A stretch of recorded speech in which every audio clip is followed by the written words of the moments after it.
Good morning, good morning, good morning મારા વહાલા વિદ્યાર્થીઓ. મારું નામ છે આશિષ ગિરી ગોસ્વામી અને હાર્દિક સ્વાગત કરું છું આપ સૌનું શિવાય એકેડમીમાં.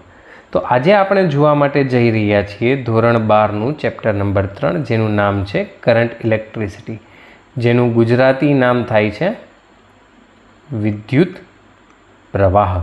કયું ચેપ્ટર આપણે જોવા માટે જઈ રહ્યા છીએ? વિદ્યુત પ્રવાહ. બરાબર. સૌથી પહેલાં તો આ વિદ્યુત પ્રવાહને સમજતા પહેલાં આપણે વિદ્યુત સ્થિતિમાન સમજવું પડશે. શું સમજવું પડશે? વિદ્યુત સ્થિતિમાન, જે આપણે ચેપ્ટર નંબર 2માં જોઈને આવ્યા છીએ. બરાબર. એનો થોડો કોન્સેપ્ટ આજે બિલ્ટ કરીને આપણે આગળ જવાનું છે. વિદ્યુત સ્થિતિમાન, અને એને ટૂંકમાં કહી શકાય સ્થિતિમાન. શું કહી શકાય એને ટૂંકમાં? સ્થિતિમાન. વાત સમજાય છે મારી? બરાબર. વિદ્યુત સ્થિતિમાન માટે આપણે એક ઉદાહરણ લઈએ. અહીંયા મારી પાસે માની લો એક સમતલ જમીન છે. બરાબર. આ સમતલ જમીનનો એક ટુકડો મેં તમને દર્શાવ્યો છે. આ સમતલ જમીન જે છે ને, પહેલાં એની અંદર આપણે જમીન તો ભરી નાખીએ. બરાબર.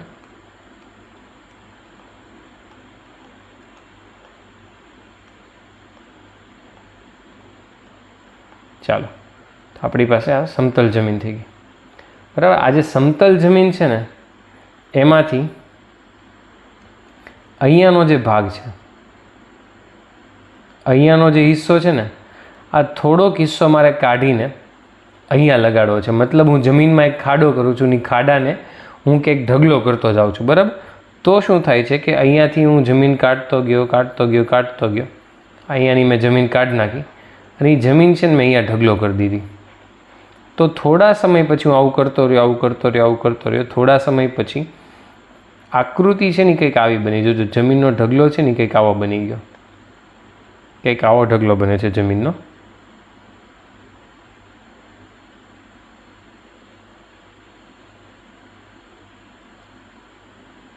થોડીક ત્રાહી બાંગી થાય તો એક્સેપ્ટ કરી લેજો.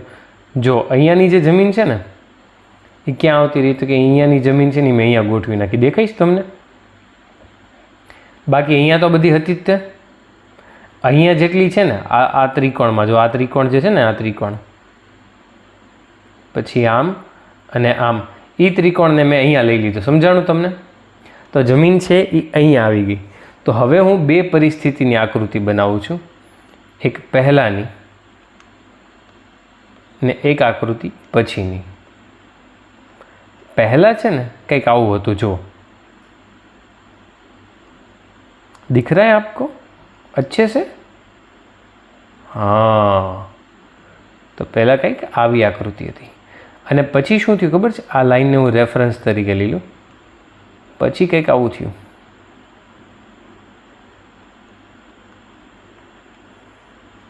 फिर कुछ ऐसे हुआ, कैसे हुआ, कुछ ऐसे हुआ.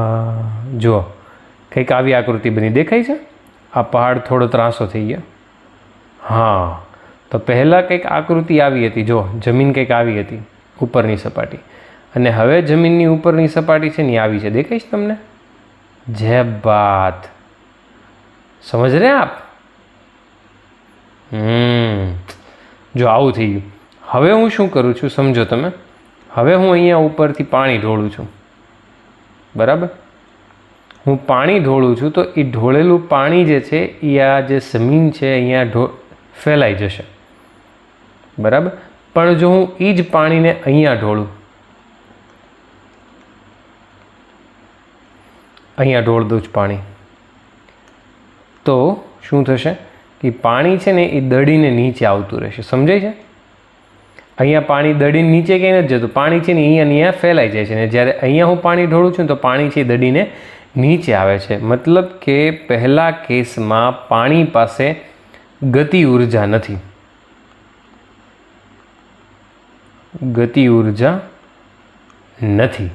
પણ બીજા કેસમાં પાણી પાસે ગતિ ઉર્જા આવી ગઈ.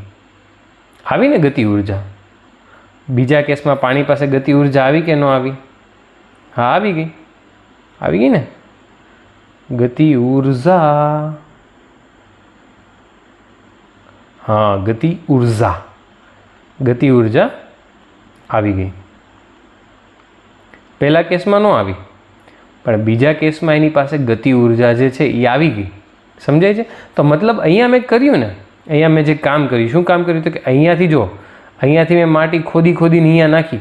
જો પહેલી આકૃતિમાં ધ્યાન રાખો, જો અહીંયાથી મેં માટી ખોદીને અહીંયા નાખીને, તો એના કારણે એવું કંઈક બન્યું કે હવે પાણી ઢોળું તો એની પાસે ગતિ ઊર્જા આવી જાય। પહેલાંમાં એની પાસે ગતિ ઊર્જા નહોતી।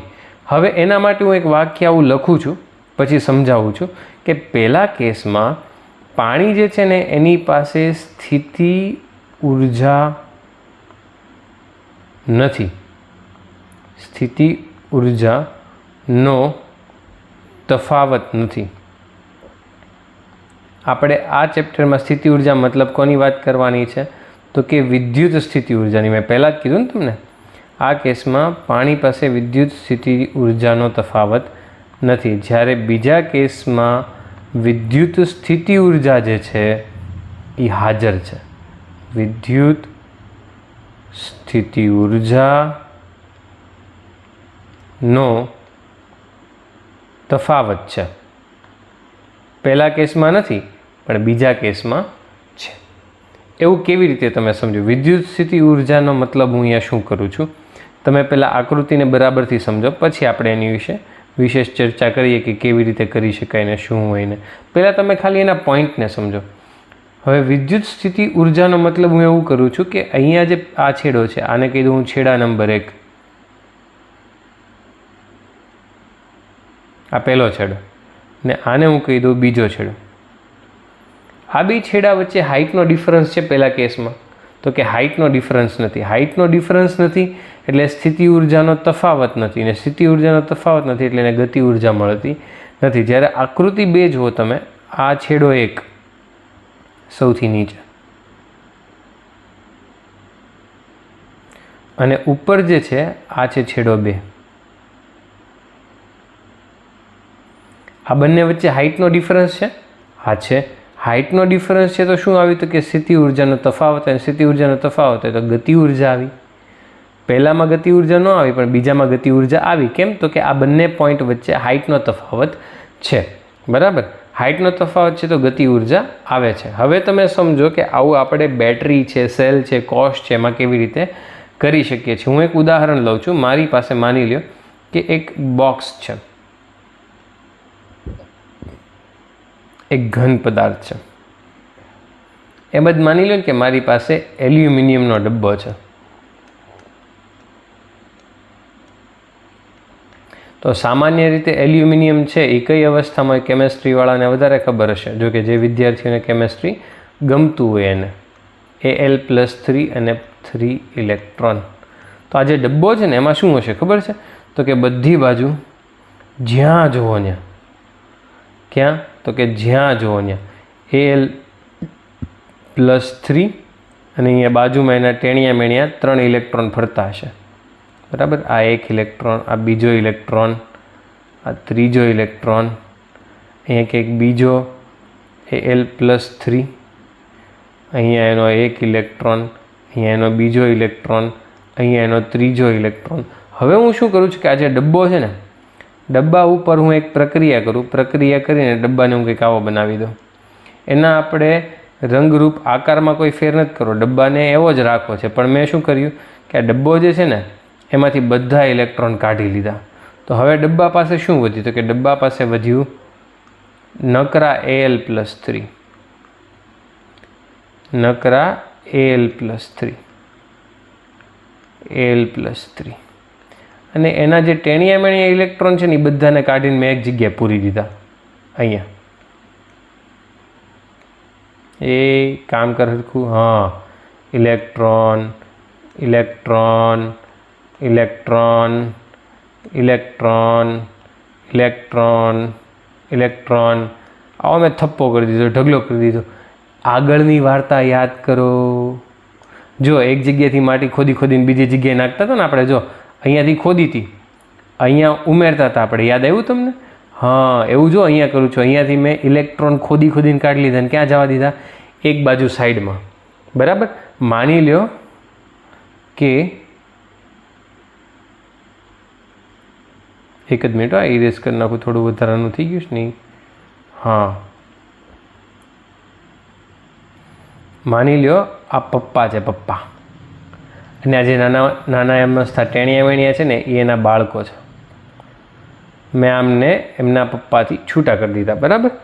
હવે આ માનો ને કે આ બાળકો છે એ નાના છે, છૂટા કરી દીધા. છૂટા કરી દીધા મતલબ શું કર્યું? બાળ મંદિરે મૂકી દીધા. હવે જેવો હું આ બંને અત્યારે બેયને એકબીજા પાસે જવાનો કોઈ રસ્તો નથી, પણ જેવો હું આ બંનેને કોઈ વાહક તારથી જોડી દઉં, આવી રીતે, બરાબર, આવી રીતે હું કોઈક વાહક તારથી જોડી દઉં તો આ ઇલેક્ટ્રોનને આ તરફ આવવાનો એક રસ્તો મળી ગયો, મોકળો મળી ગયો.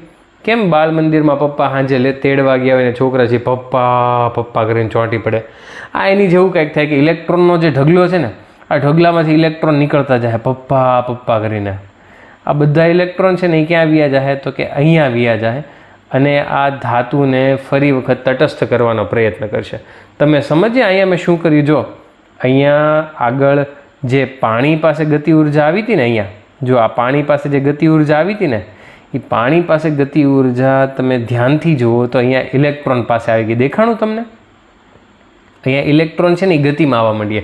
મતલબ કે મેં આવું જ્યારે કર્યું ને, કેવું કર્યું? તો કે એક સાઈડથી જ્યારે મેં એક તરફથી ઇલેક્ટ્રોન કાઢ્યા, આમાંથી ઇલેક્ટ્રોન મેં કાઢી લીધા, આ બધા ઇલેક્ટ્રોનને મેં કાઢી લીધા, કાઢીને એક સાઈડ ભેગા કરી દીધા. તો શું થયું કે મેં આવો કાંઈક ઢાળ બનાવી દીધો. જ્યાં પોઝિટિવ હોય ને, ધન વિદ્યુત ભાર, એને કહેવાય ઊંચા સ્થિતિમાને. જ્યાં આવું હોય ધન વિદ્યુત ભાર, એને શું કહેવાય? ધન વિદ્યુત ભાર, એને કહેવાય ઊંચું સ્થિતિમાન. અને ઋણ વિદ્યુત ભાર હોય ત્યાં શું હોય? તો કે નીચું સ્થિતિમાન. જ્યાં ઋણ વિદ્યુત ભાર હોય એને નીચું સ્થિતિમાન કહેવાય. તો આવી રીતે મેં એક ઢાળ બનાવી નાખ્યું, ખોદીને કાઢ્યા ને, એમાં ધન છે ત્યાં ઊંચું સ્થિતિમાન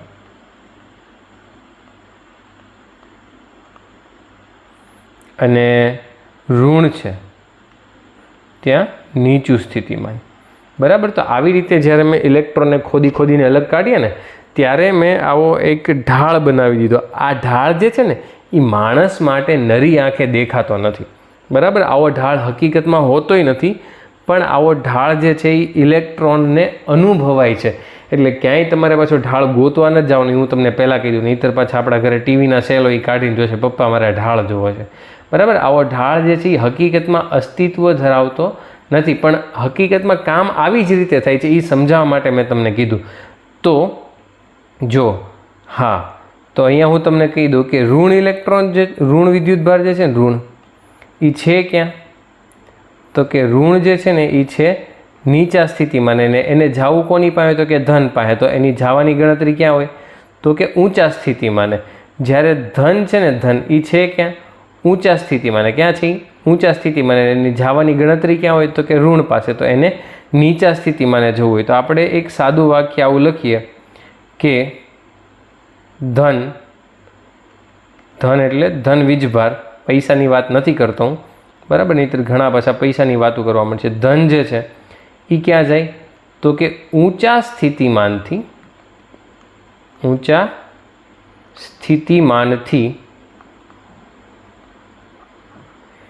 નીચા સ્થિતિમાન તરફ ગતિ કરે. ક્યાંથી ક્યાં ગતિ કરે? ઊંચા સ્થિતિમાનથી નીચા સ્થિતિમાન તરફ. એને ઉપરથી નીચે જ આવવું હોય.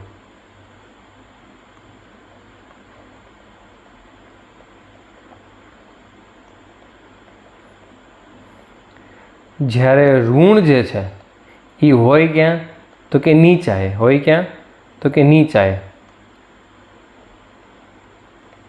નીચા સ્થિતિમાનથી એને જવું ક્યાં હોય? ઊંચા સ્થિતિમાને.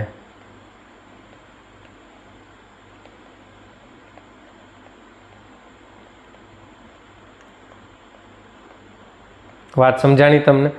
જો ધન વિદ્યુત ભાર હશે કોઈ પણ હોય તો એને ઊંચા સ્થિતિમાનથી ક્યાં જવાની ગણતરી હોય? નીચા સ્થિતિમાન તરફ. અને ઋણ વિદ્યુત ભાર હોય તો એને ક્યાંથી ક્યાં જવાની ગણતરી હોય? તો કે નીચા સ્થિતિમાનથી ઊંચા સ્થિતિમાન તરફ. અને ઇલેક્ટ્રોન માટે હું એક શબ્દનો ઉપયોગ કરું છું,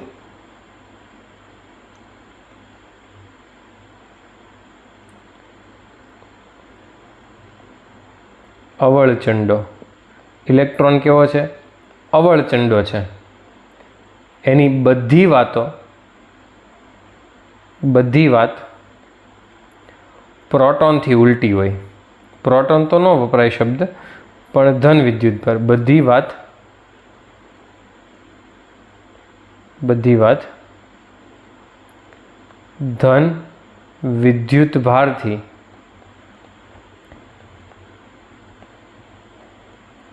ઉલટી હોય. એટલા માટે એની માટે મેં શબ્દ વાપર્યો અવળચંડો. કેવી રીતે? તો કે આ ધન વિદ્યુતભાર છે, એની ક્ષેત્ર રેખાઓ બનાવું તો આમ બહારની તરફ. પહેલા ચેપ્ટર માટે આવું તમે જોયું હતું ને. જો આ ઋણ વિદ્યુતભાર લો તો એની માટે વિદ્યુત ક્ષેત્ર રેખા આવી રીતે અંદરની તરફ. આ બંને વચ્ચેનો ભેદ દેખાય છે તમને? પ્રોટોન શું કહે છે? પ્રોટોન તો નહીં, પણ ધન વિદ્યુતભાર શું કહે છે કે ક્ષેત્ર રેખાને બહાર કાઢો. તો ઋણ વિદ્યુતભાર શું કહે છે? નાના ભાઈ અંદર લાવો. હવે જો આવી રીતે વિદ્યુત ક્ષેત્ર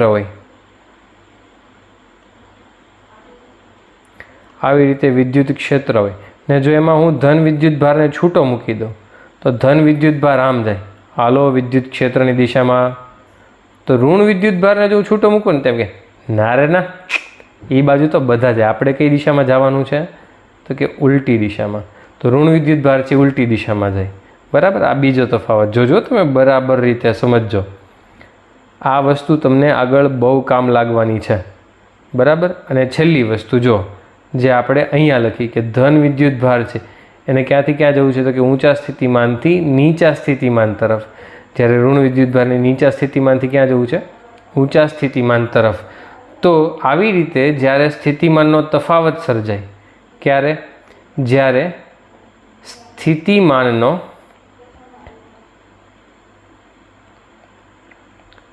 તફાવત સર્જાય ત્યારે વિદ્યુતભારો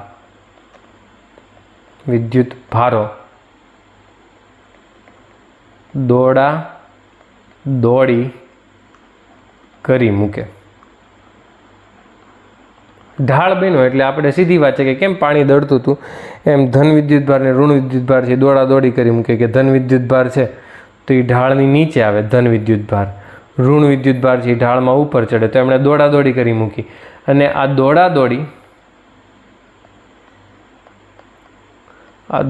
દોડી એ જ વિદ્યુત પ્રવાહ. વાત સમજાણી તમને? એટલે વિદ્યુત પ્રવાહ હોવા માટે વિદ્યુત સ્થિતિમાનનો તફાવત હોવો આવશ્યક છે. જો વિદ્યુત સ્થિતિમાનનો તફાવત નહીં હોય તો વિદ્યુત પ્રવાહ રચાશે નહીં. જો ઢાળ નહીં હોય તો પાણીને ગતિ ઉર્જા નહીં મળે. ઇલેક્ટ્રોન તો નહીં, પણ ઋણ વિદ્યુતભાર અને ધન વિદ્યુતભાર દોડી નહીં કરે. વાત સમજાણી તમને? ચાલો હવે આપણે સાચું ચેપ્ટર શરૂ કરીએ. આ તો હજી આપણે ફંડામેન્ટલ બિલ્ડ કરતા હતા. તો I બરાબર ક્યુના છેદમાં ટી. આ સામાન્ય સૂત્ર છે જે તમે 10માં ભણી ગયા છો. બરાબર? આ છે સામાન્ય સૂત્ર જે તમે 10માં ભણ્યું છે. જ્યાં ટી કોણ છે? તો કે ટી છે, टी है अपना समय बा. कौन है? कौन बा? समय बा. क्यू कौन है? तो कि विद्युत भार बा. क्यू कौन है? विद्युत भार. અને आई कौन है? विद्युत प्रवाह. आई कौन है? विद्युत प्रवाह. હવે તમે જુઓ અહીંયાથી વિદ્યુત પ્રવાહ જે છે એની માટે હું બે સૂત્ર લખીશ. એક સૂત્ર લખીશું સરેરાશ વિદ્યુત પ્રવાહ,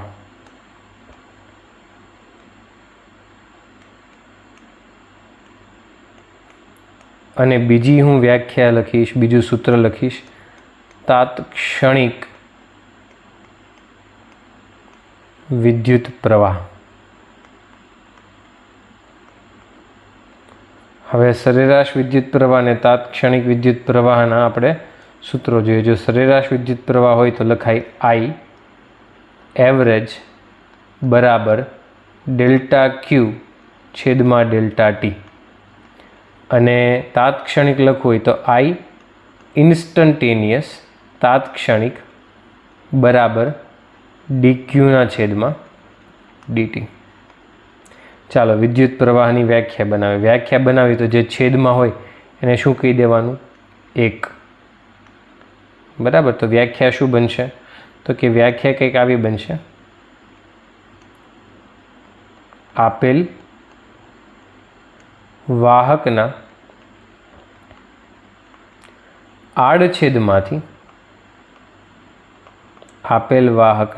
આડછેદમાંથી જે છેદ છે એને એક કહેવાનું છે ને, એકમ સમયમાં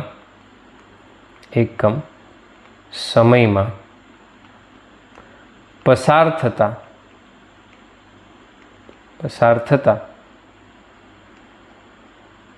વિદ્યુત ભારના જથ્થાને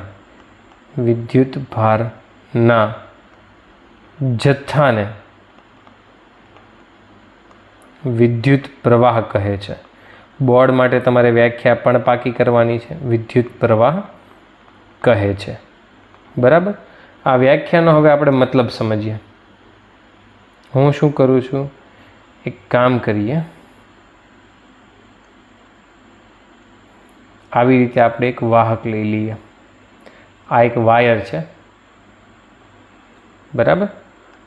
અને આ વાયરની બહાર હું અહીંયા બેઠી ગયો છું. यहाँ पर હું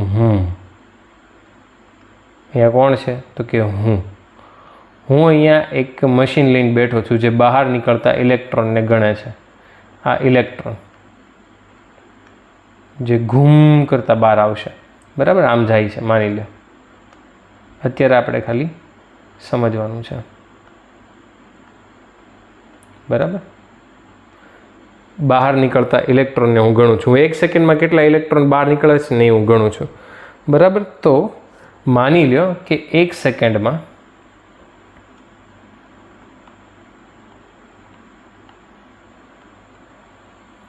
5 ઇલેક્ટ્રોન બહાર આવ્યા.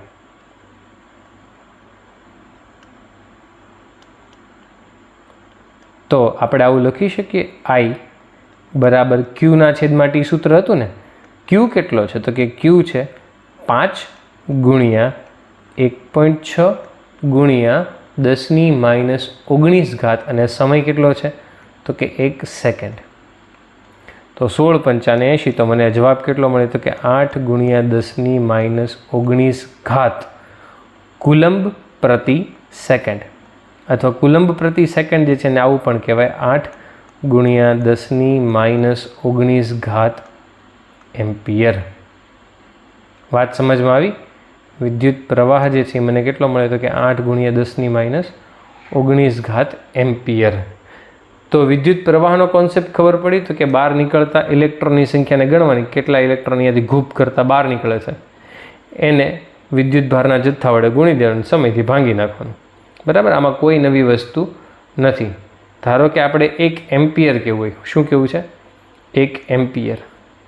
1 એમ્પિયર બરાબર 1 કુલંબના છેદમાં 1 સેકન્ડ થાય. તો લખી શકાય કે જો આપેલ વાહકમાંથી 1 સેકન્ડમાં 1 કુલંબ વિદ્યુત ભાર પસાર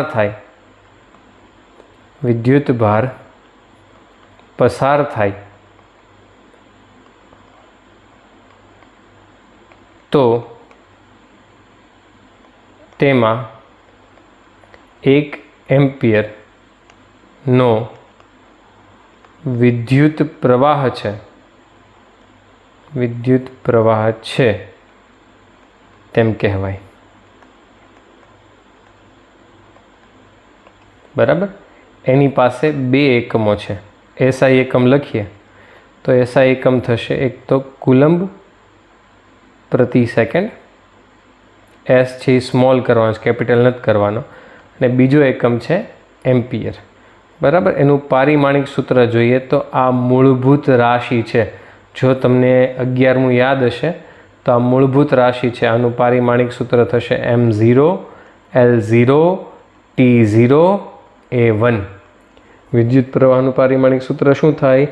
M0 L0 T0 A1. બરાબર, વાત સમજમાં આવી.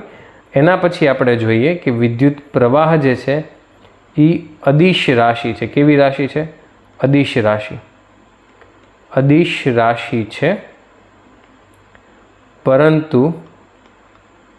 પરંતુ તેની પાસે દિશા છે. વિદ્યુત પ્રવાહની દિશા આવશે.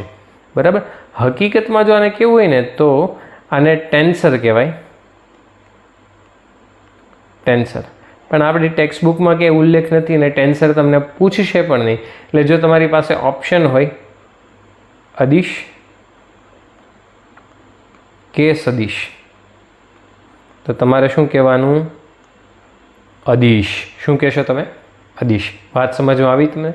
એનાથી આગળ જઈએ. હવે જો I બરાબર dq બાય dt, મતલબ કે વિદ્યુત ભારનું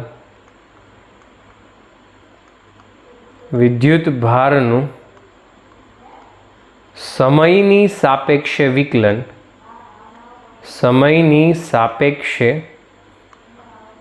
વિકલન વિદ્યુત પ્રવાહ આપે. બરાબર. આને થોડું ઉલટું કરીને લખીએ.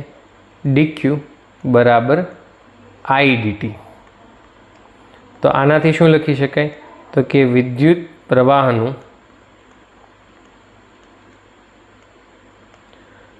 સમયની સાપેક્ષે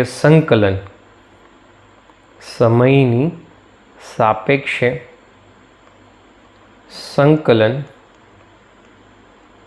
વિદ્યુત ભાર આપે.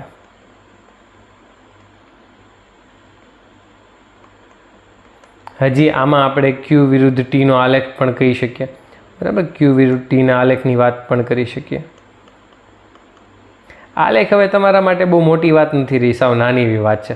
તો તમને વિદ્યુત પ્રવાહનો કોન્સેપ્ટ ખબર પડી. તો હું તમને હોમવર્કમાં થોડાક સવાલ આપું છું.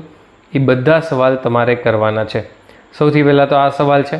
Question number 1, 2, 3, 4, 5, 6. બરાબર. 6 સવાલા પોઝ કરીને લખી લેજો, સોલ્વ કરી લેજો. 6 સવાલા. એના પછી આને પોઝ કરીને લખી લેજો. 7, 8, 9 ને 10. ફરી વખત પોઝ કરીને સોલ્વ કરી લેજો, લખી લેજો. 10, 11, 12, 13.